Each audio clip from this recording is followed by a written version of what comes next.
Bonjour à tous et bienvenue pour cette nouvelle vidéo. Je suis ravie de vous retrouver. J'espère que vous allez bien, que vous avez passé une bonne semaine et que vous avez eu de très très bonnes lectures. Alors comme vous l'avez vu dans le titre de la vidéo, je vais vous parler d'un peu de plein de choses.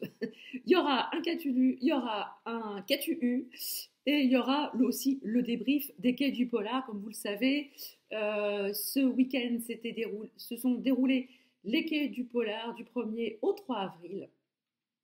J'y étais le samedi après-midi, j'y étais encore un petit peu hier matin et on est reparti hier après-midi, en début d'après-midi. On est rentré, il était un peu plus de 20 heures à la maison. Donc voilà, ça fait beaucoup de trajets, c'est sûr.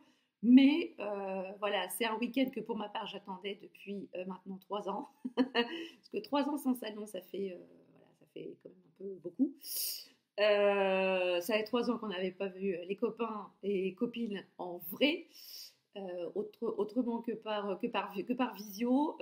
Franchement, les retrouvailles ont été à la hauteur de l'événement. J'ai été ravie de revoir les copines, ravie de ces moments partagés, de ces fous rires, de ces moments de déconnade. Et Dieu sait qu'il y en a eu. Dieu sait qu'il y en a eu. D'avoir établi notre QG dans un petit bar juste à côté du palais de la Bourse, petit bar-restaurant avec un personnel fort sympathique. On est très très bien accueillis et on a décidé d'abord d'établir notre QG dorénavant là-bas. Voilà.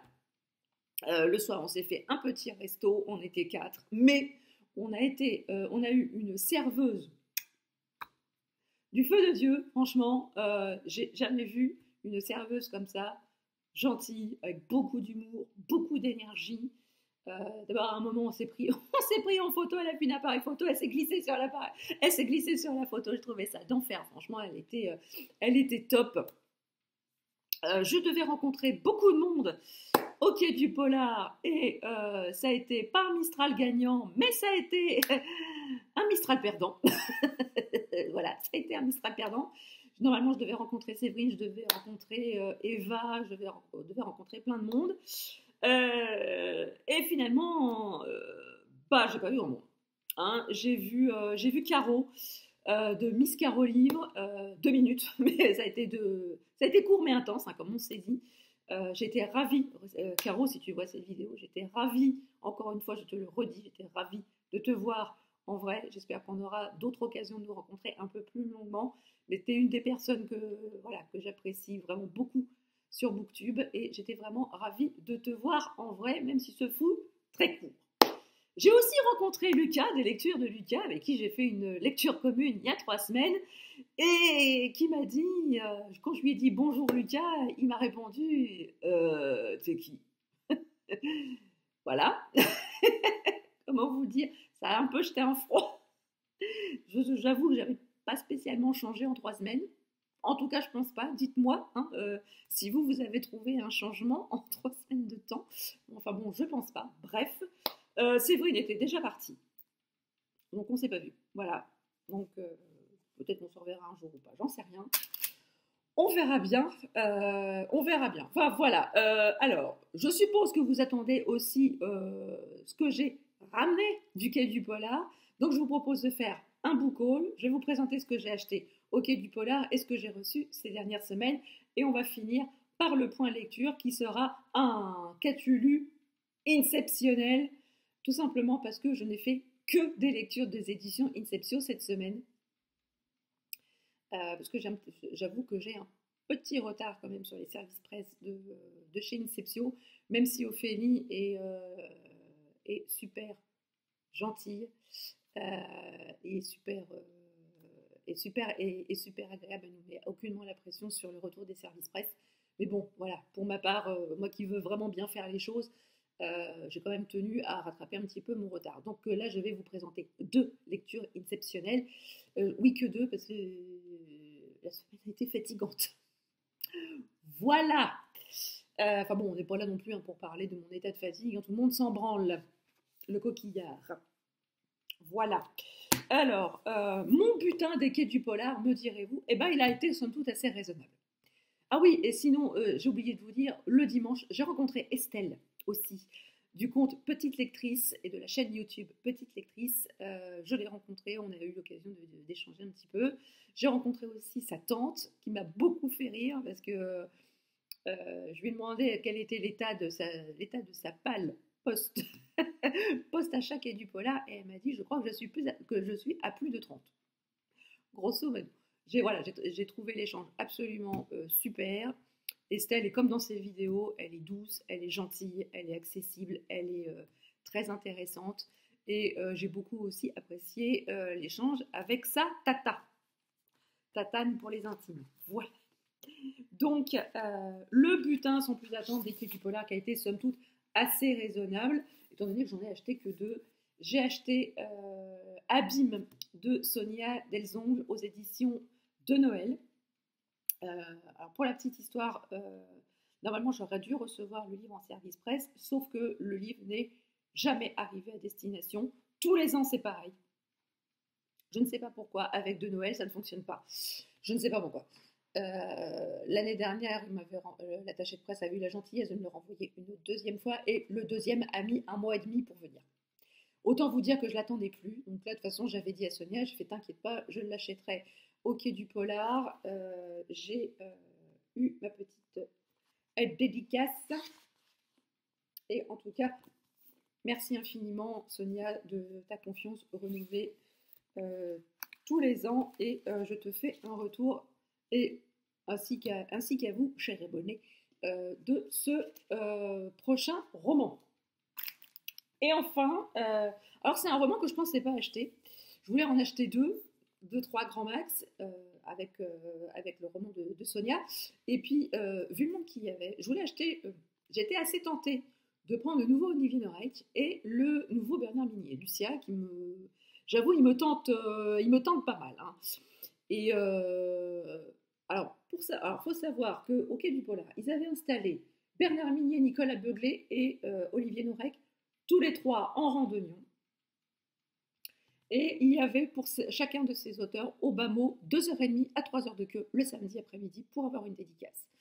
Sauf que si vous approchiez du stand, ne serait-ce que pour tendre la main, ne serait-ce que prendre le livre et juste l'acheter, j'ai failli me faire crucifier. Je dis bien crucifier. Voire lapider. Un bon nombre de fois, tout simplement parce que les gens me jetaient des regards noirs, tout simplement parce que j'avais osé me mettre devant les auteurs, ne serait-ce que pour acheter le livre. Donc, j'ai lâché l'affaire complètement. Franchement, ça n'en valait pas le coup. Et donc, du coup, je me suis baladée et j'ai rencontré la pétillante Pétronille Rostagna, pour laquelle je lui ai pris J'aurais aimé te tuer aux éditions Black Lab de chez Marabout.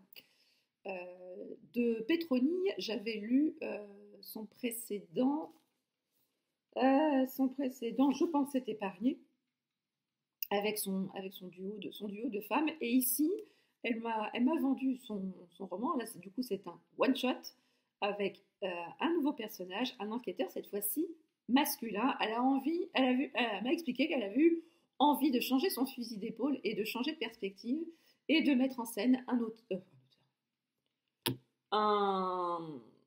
un personnage, un enquêteur masculin dans J'aurais aimé te tuer.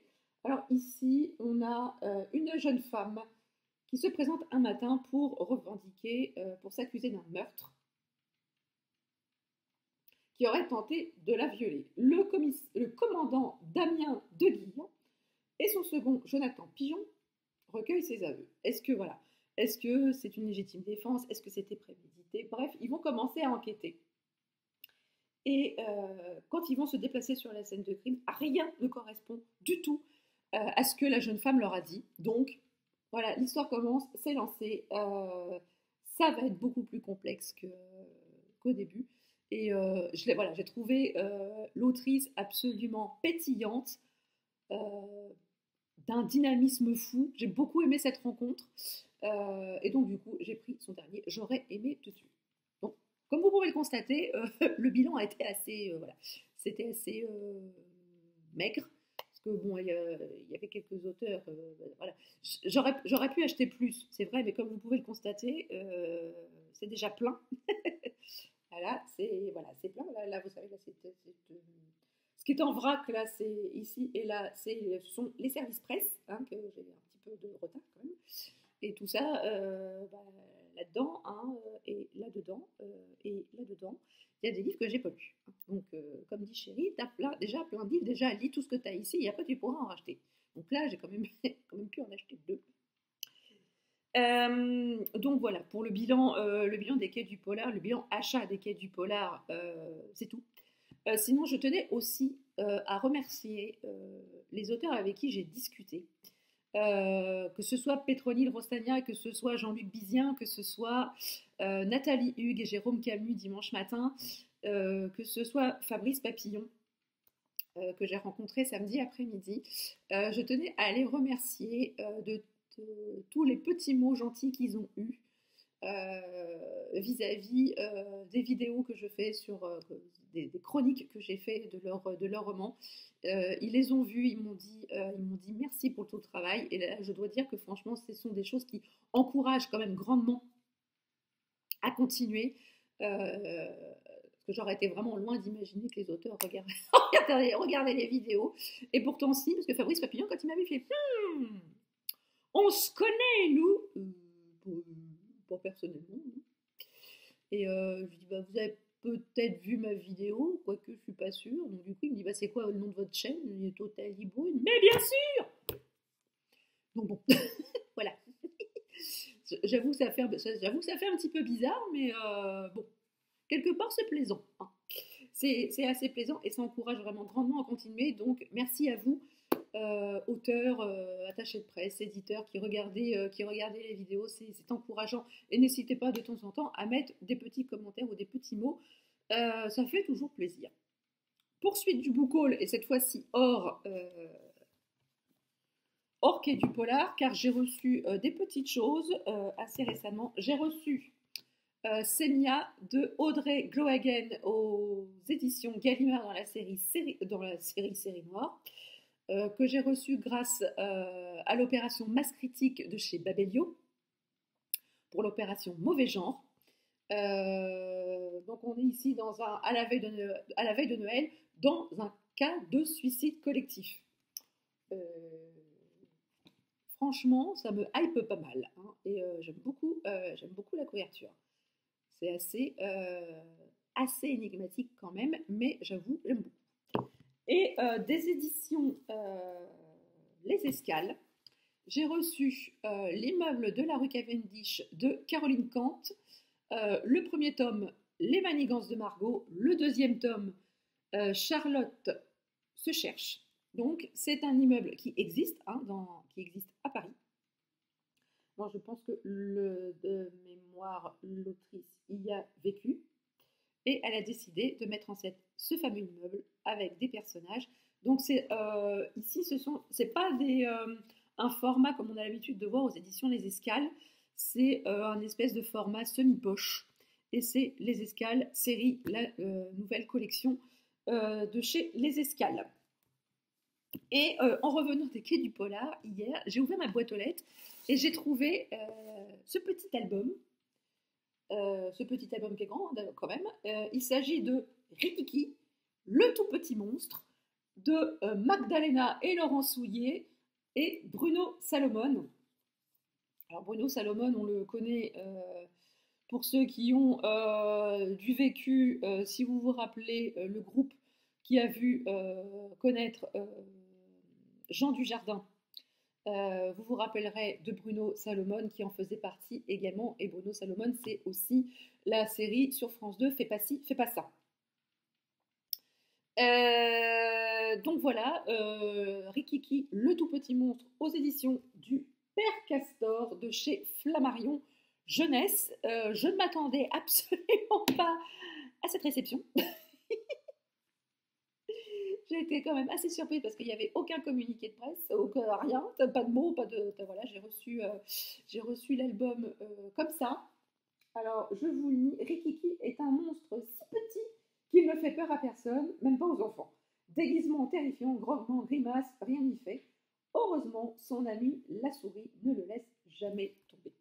Donc, je vais le lire, je vous en ferai un retour, parce que ici, on fait un retour sur tout ce qu'on reçoit, même si je ne l'ai pas demandé. Alors, c'est pas mon genre de prédilection, évidemment, c'est pas mon genre de prédilection, hein, mais voilà, je vais le lire, je vous en ferai un retour rapidement, hein, parce que c'est pas bien long, pour pouvoir vous conseiller si vous avez des enfants en bas âge dans votre entourage, voilà, pour pouvoir vous conseiller si vous voulez l'offrir à un de vos enfants, un neveu, une nièce, un cousin, un petit enfant, l'enfant de vos voisins, tout ce que vous voulez. Moi, en tout cas, je pense que ça fera le bonheur de ma nièce, bon, qui est encore toute petite, elle a 3 ans, et de son petit frère qui a 2 mois. Je pense que ma belle-sœur sera ravie de leur lire cette aventure de ce petit monstre. Donc voilà pour le book haul, on est déjà à un quart d'heure de vidéo. On va maintenant passer au Catulu Inceptionnel, avec, pour commencer, les marque-pages se font la malle, avec, pour commencer, Cratera, le puits des étoiles de Jean-Marc Reboul. Ici, on est, comme je vous l'avais déjà dit, en Catulu. J'allais dire book haul, mais il faut que j'arrête de dire ça, parce que le Catulu, c'est quand même une marque de fabrique. Là, on alterne entre la Terre telle qu'on la connaît et le monde de Cratera. Les chapitres alternent entre les deux. Donc, vous avez de prime abord ici ce qui se passe dans notre monde à nous. On a un riche, très très riche homme d'affaires texan qui souhaite monter une expédition afin de trouver le fameux puits des étoiles suite à la découverte d'un artefact qui venait probablement de ce fameux puits des étoiles, d'un monde situé à l'autre bout du puits des étoiles. Et il réunit des scientifiques, des archéologues, des linguistes, un médecin, un cuisinier, un responsable de la sécurité, des mercenaires, tout ce que vous voulez, pour constituer une expédition afin de trouver ce fameux puits des étoiles. Et parallèlement, on suit ce qui se passe donc dans le monde de Cratera. C'est un monde où on a encore on a des relents, on ne peut pas dire autre chose, des relents de la civilisation gréco-perse. Voilà, des us et coutumes qui ne sont pas sans rappeler cette civilisation, et on rencontre des personnages qui seront très importants par la suite, les personnages qui peuplent le monde de Cratera. Et arrive ce qui doit arriver, les membres de l'expédition de Charles Taylor, vont rencontrer le peuple de Cratera, et il va bien sûr se passer un certain nombre de choses que je ne vous dirai pas, mais en tout cas, ça augure un deuxième tome, franchement, pas piqué des vers, parce que il se passe beaucoup, mais alors vraiment beaucoup, beaucoup de choses. L'auteur met quand même vraiment bien en place l'univers de Cratera, ce qui est super intéressant, parce qu'on sent qu'il a quand même fait une recherche quand même documentée sur toute la période gréco-perse, qui lui permet de retranscrire un petit peu ce qui s'est réellement, pour pouvoir donner un peu de matière à son univers. Alors les personnages, moi il y a quand même un des personnages féminins qui tombe éperdument amoureuse d'un autre membre de l'expédition en moins de temps qu'il n'en faut pour changer sa petite culotte. Il n'y a que dans les livres qu'on voit ça. Voilà, vous ne tombez pas amoureuse sous le coup d'un courant d'air. Je sais pas vous, mais moi perso, ça m'est jamais arrivé, quoique moi je suis un cœur d'artichaut. Mais voilà, dites-moi si vous aussi vous êtes tombé amoureux ou amoureuse sous l'effet d'un courant d'air. Dites-moi, parce que là, voilà, on a puis alors le gars qui a arrêté ses techniques de drague dans les années 80, j'ai ri. pardon, mais j'ai ri. J'ai ri quand j'ai lu comment il essayait de draguer la fille. Pardon, mais j'ai ri. Elle a dit, mon Dieu, on se croirait dans les sous-doués. Mon Dieu, mon Dieu. J'ai ri. Pardon, mais j'ai ri. Et j'en ris encore d'ailleurs. Voilà, bon, c'était un peu c'était une caricature un peu des méthodes de drague, quoi, mais bon, c'est pas ce qui fait l'intérêt du livre, hein, je vous rassure, je vous rassure tout de suite. On sent vraiment qu'il va y avoir il y a des complots, il y a des machinations, il y a des complots politiques, des trahisons, des retournements de situation. Il y a des personnages méchants, vraiment très très méchants, et des personnages auxquels on s'attache, et il leur arrive des bricoles absolument affreuses. Il y a beaucoup de questions qui restent en suspens, parce que bien évidemment c'est un tome 1, voilà. La fin du tome 1 nous laisse un petit peu sur notre faim, parce qu'on sait qu'il va se passer des trucs pas très, très catholiques dans le tome 2. Mais en tout cas, si vous aimez la période de l'Antiquité gréco-perse, franchement, vous allez vous y retrouver là-dedans, parce que voilà, Jean-Marc Reboul a quand même créé un univers à part entière, basé sur ses us et coutumes, mais avec son identité propre. Je trouvais ça particulièrement intéressant. Et franchement, ça se dévore, hein. C'est extrêmement addictif. Bon, il y a des passages qui vont vous faire lever les yeux au ciel. Des scènes un peu olé olé dont on aurait pu se passer. C'était pas non plus. Voilà. C'était pas utile d'en faire des caisses. On aurait pu passer plus rapidement dessus. Mais bon, hein, au-delà de ça, ça reste un très très bon, pour ma part, un très très bon roman de science-fiction, on va dire. Science-fiction, fantasy, enfin, je saurais pas trop le cataloguer, mais en tout cas, moi j'ai vraiment beaucoup aimé.